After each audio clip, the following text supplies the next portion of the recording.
Asalaamu calaykum soo dhawaada fadlan haddii aad nagu cusub tahay channelka subscribe saaro haddii aad hore nala joogteene like saar siina share garay si uu arday fara badan u gaaro waa tahay cashirkeena maanta wuxuu ku saabsan yahay sentences jumladooyin.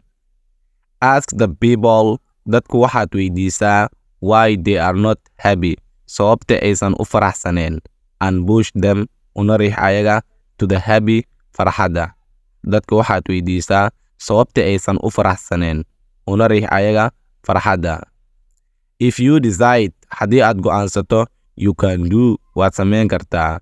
Cause maxaa yeelay impossible is nothing, wax aan macquul ahayn waa waxba.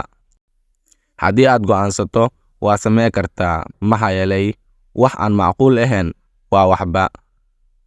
When ignorance cries out, markuu jaahilka awaadayo, intelligence, qofka caqliga leh ama midka caqlilowga ah, is silent, waa uu aamusan yahay.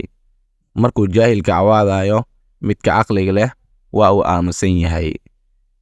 You should always spend your time, had iyo jeer waqtiga waxaad ku qarash gareydaa with real people, dadka dhabta ah ama dadka runta ah. Had iyo jeer waqtiga waxaad ku qarash gareydaa qofka dhabta ah ama qofka runta ah. All these believers, kufaaradoo idil, will comprehend, way fahmi doonaan that Allah's promises, in ballanqaadyada Ilaahay, were all true, dhammaantooda ay run ahaayeen, in the doomsday, maalinta qiyaamo. Kufaaradoo idil way fahmi doonaan in ballanqaadyada Allah ay run ahaayeen dhammaantooda maalinta qiyaamo.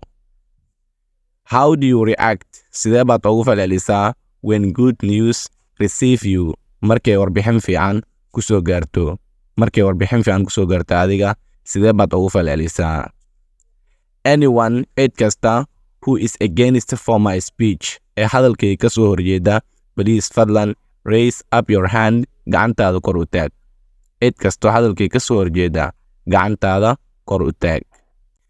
I try to live without you, waxaan isku dayay in aan la'aantaa noolaado, balse tears fall from my eyes, ilin ayaa bindhahayga ka soo daadata.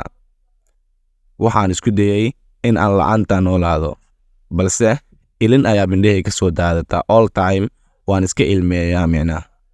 Failure, guuldarada, is a part of life, waa qayb ka mid ah nolosha. Guuldarada waa qayb ka mid ah nolosha.